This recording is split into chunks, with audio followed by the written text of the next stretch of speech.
তারপরে রয়েছে নারায়ণ ঠাকুর এবং তার বাহন গরু।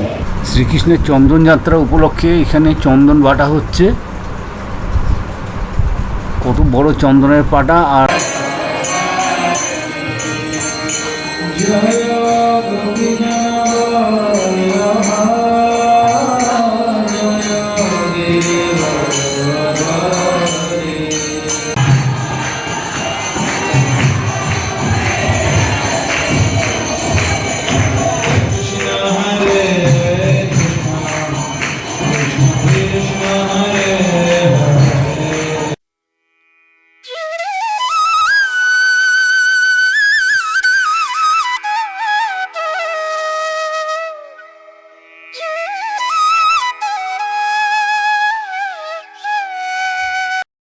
Good morning everyone, welcome back to my channel the new blog. আজকের ভিডিওটা খুব সুন্দর হতে চলেছে, কারণ আজকে আমি যাচ্ছি ক্যামাক স্ট্রিটের অন্তর্গত খুব সুন্দর একটা মন্দিরে। আর সেখানে কি রয়েছে, ভোগ প্রসাদের মূল্যই বা কত, মন্দির খোলা বন্ধের সময়, সবটাই তোমাদের সঙ্গে শেয়ার করব।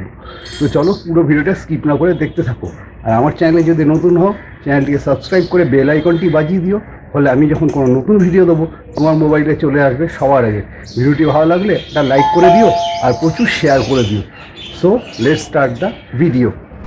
আমি এখন এই মুহূর্তে দাঁড়িয়ে আছি সন্তোষপুর বাস স্ট্যান্ডে। ওই যে দূরে দেখো আসছে সন্তোষপুর বিহারীবাগ।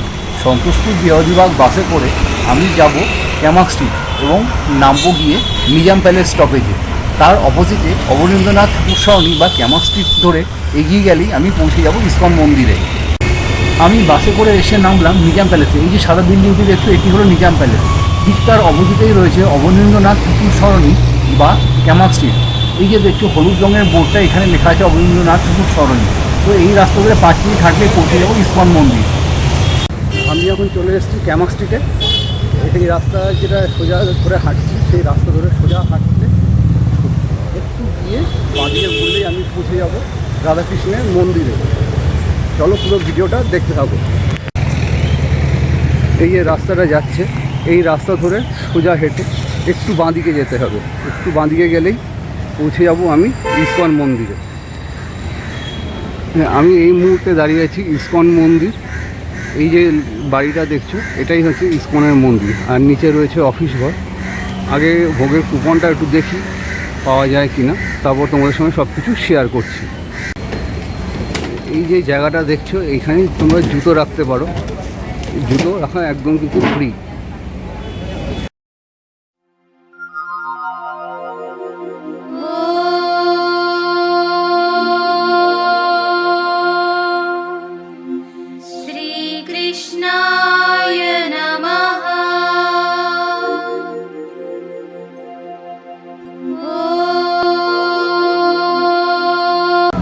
এখানে মন্দির খোলে সকাল 7:30টায় আর বন্ধ হবে দুপুর 1টায়। আর বিকালবেলা খুলবে 4:30টে আর বন্ধ হবে বিকেল 8টায়। আর ভোগ প্রসাদ দেওয়া আরম্ভ হবে দুপুর 1টা থেকে। এই যে সামনের সিঁড়িটা দেখছো, সিঁড়িটা দিয়ে উপরে উঠে গেলে মন্দিরের মূল গর্ভগৃহে পৌঁছে যাবো।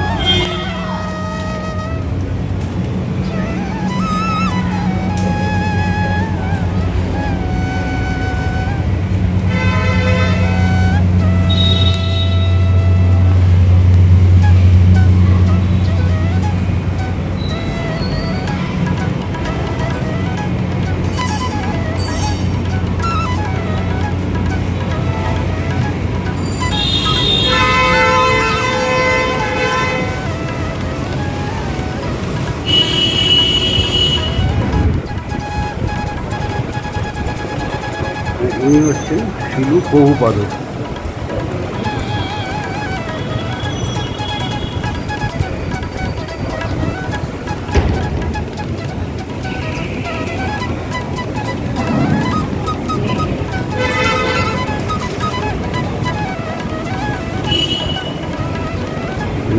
শিব চৈতন্য ভগবানের আরেক ভক্ত।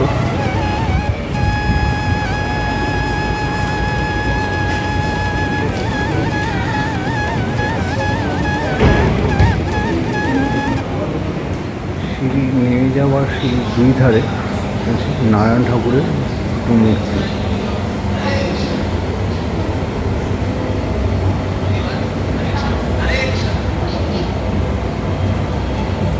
মন্দিরের নিয়ম হলো বাইরে থেকে কিন্তু তোমরা প্রসাদ কিনতে পারবে না। এইখানে এসে 101 টাকা থেকে শুরু করে 501 টাকা অবধি তোমাদেরকে কিন্তু প্রসাদ কিনতে হবে। এখানেই থেকেই প্রসাদ কিনে তবে তোমরা পুজো দিতে পারবে।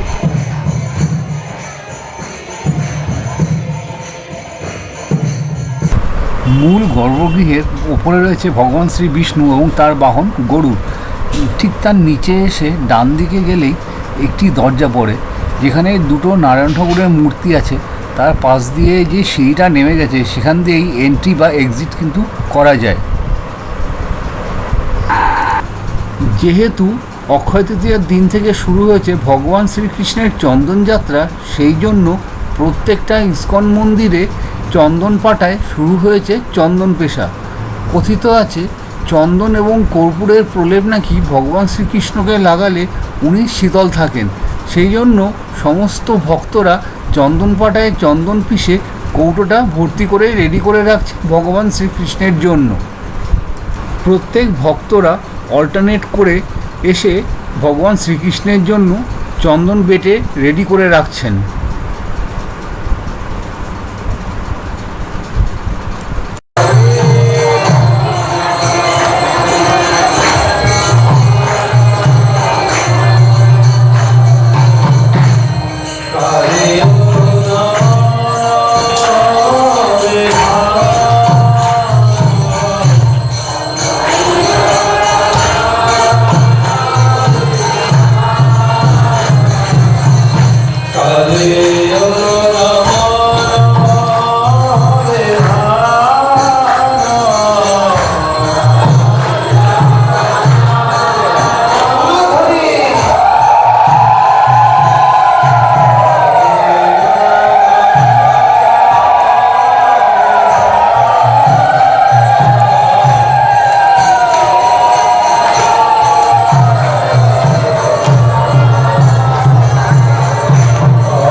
প্রত্যেকটা মন্দির বা মঠের একটা জিনিস কিন্তু কমন, সেটা হলো ঠাকুরকে ভোগ নিবেদনের সময় মূল গর্ভগৃহের দরজাটা বন্ধ করে রাখা হয়।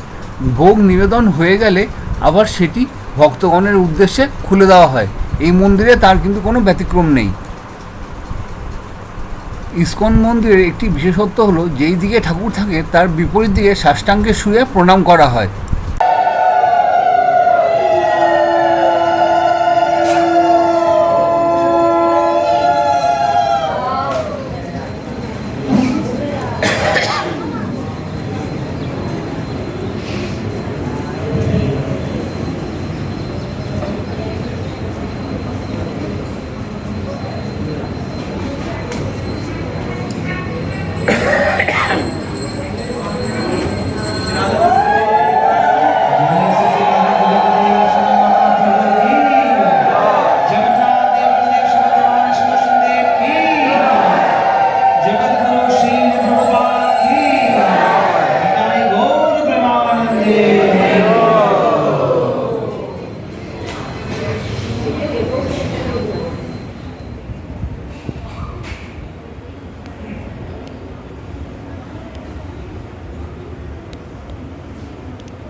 আমার পুজো দেওয়া হয়ে গেছে, আরতিও দেখলাম, খুব সুন্দরভাবে পুজো দিলাম, খুবই ভালো লাগলো। এবার যাব আমি ভোগ প্রসাদ গ্রহণ করতে।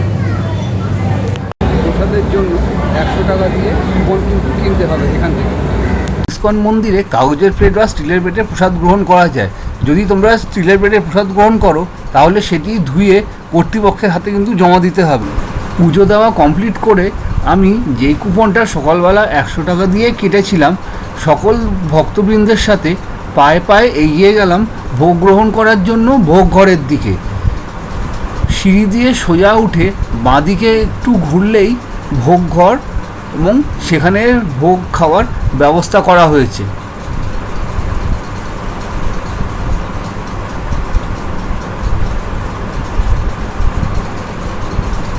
এই দেখো, এইটা হচ্ছে নৃসিংহদেব, যিনি হিরণ্যকশিপুকে বধ করেছিলেন।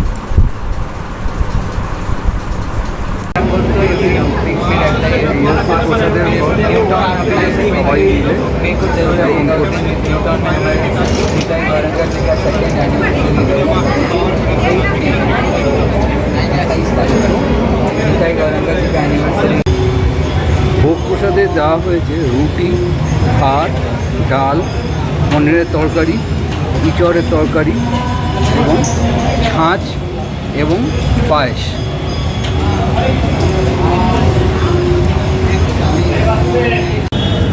এত সুন্দর ভোগ প্রসাদ গ্রহণ করলাম, মানে দারুণ লাগলো আমার ভোগ প্রসাদটা গ্রহণ করে। তো তোমাদের সঙ্গে এটা আমি সবই শেয়ার করলাম। ভিডিওটি যদি ভালো লেগে থাকে please do like, comment, share and do subscribe. See you our next one. Till then take care, bye by.